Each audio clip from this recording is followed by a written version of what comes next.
Good morning. So today I want to show you the two shelters that I'm working with. Currently it's two shelters, actually next week. Next week I'm going to visit another shelter because both shelters are quite full and I need another space where I can put dogs in case I find one, because if both shelters are full I have nowhere to put them. The ones that follow my videos more regularly might actually recognize this puppy. And there's the other puppy that you should recognize also. I'm now actually in the foster place, I call it, because it's not really a shelter like the other one. You will see a big difference when I show you around. So as you can see, one paddock is pretty big. It is important for her to not put more than 3 dogs in one paddock, except of course puppies. Puppies are always okay together, but as soon as they grow, she normally only puts 2 dogs together. Or sometimes maybe 3, but that's the maximum. This shelter is kept and cleaned by a woman herself. She is doing an absolutely amazing job. Therefore, she also doesn't have many paddocks, because she needs to be able to take care of all of it on her own.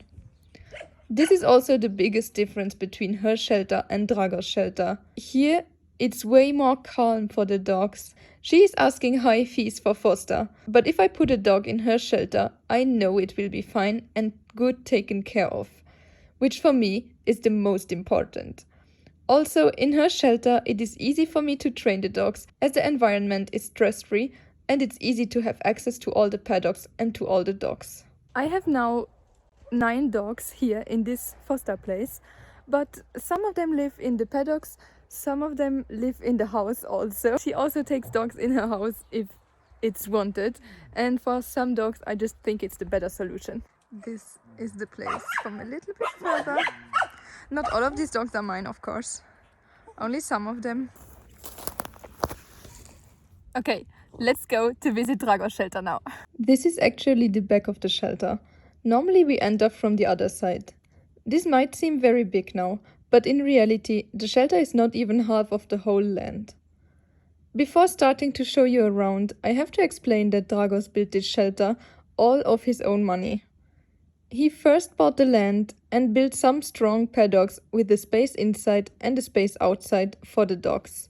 But he found more and more dogs, and due to Corona, his money got less and less, so he started improvising. This is the front yard of the shelter, where every dog from the paddock can run free every single day during the cleaning. Here you can already find 3 kennels that have been added later to the shelter. When all of this space wasn't enough anymore, he started improvising paddocks in the back. But because money was an issue, he built them by himself, and of course with cheaper materials. So these paddocks are not the same quality anymore. Here, like in the front, the dogs can run every day in the yard.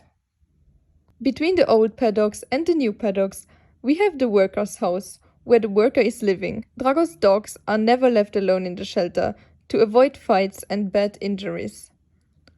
On the other side, we have the cat paddocks, where we also have dogs from time to time, if we find no other space for them. The cats are put inside overnight, as it is getting cold during the night. The shelter is a great shelter, but unfortunately lately money has been tight and the maintenance of the shelter has suffered from this. If you want to help us feeding the dogs, paying off vaccination, spaying or other vet bills, or just help us to maintain the shelter, you can help via PayPal, DigiCash or normal bank transfer. You find the details in the description bar below. Thank you so much for watching and see you next Sunday.